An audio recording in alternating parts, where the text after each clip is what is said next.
I want to talk to you about a specific issue I've noticed with myself. I've known this for a while, but it's just really bad. I don't fully understand why it persists even though I see it.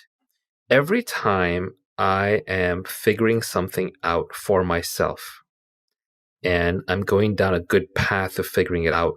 As an example, I was reading something recently. It was resonating with me. And every time I read a sentence, then I would get into thought about what that meant, how that applied. I would have my own interpretation. It was going well. Naturally, I found myself in my mind's eye lecturing it to other people, teaching it to other people.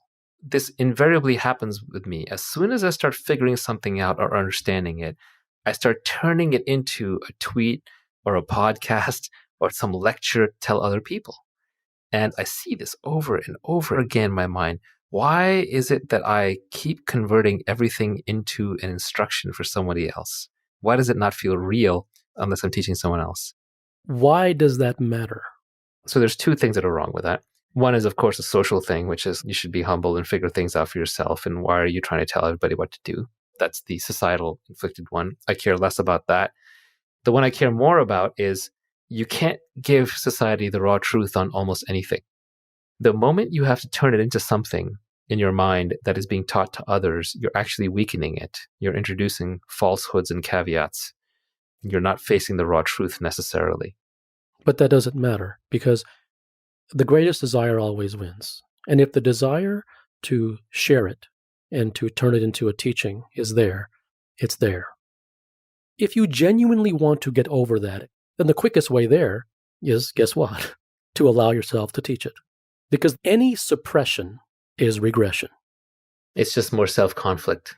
It's another should, and it's slowing things down. Yeah. So just go right through it. Don't even go through it. Just understand that if you do, then you do. The very fact that you caught yourself doing it is enough. There's no need to do any more.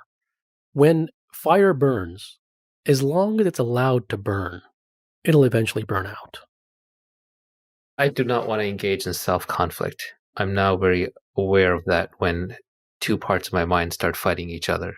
There is this tendency that we all have to favor one versus the other. Oh, this is the good part and this is the bad part. This is the angel and this is the devil.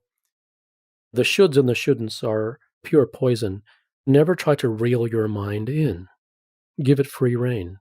Your greatest weapon is the understanding and the awareness of where it's going. Not watching your thoughts like a mechanical automaton. It is just the understanding that you know where the mind is going and that you do see yourself doing this. That sight itself has already poked a hole in that behavior.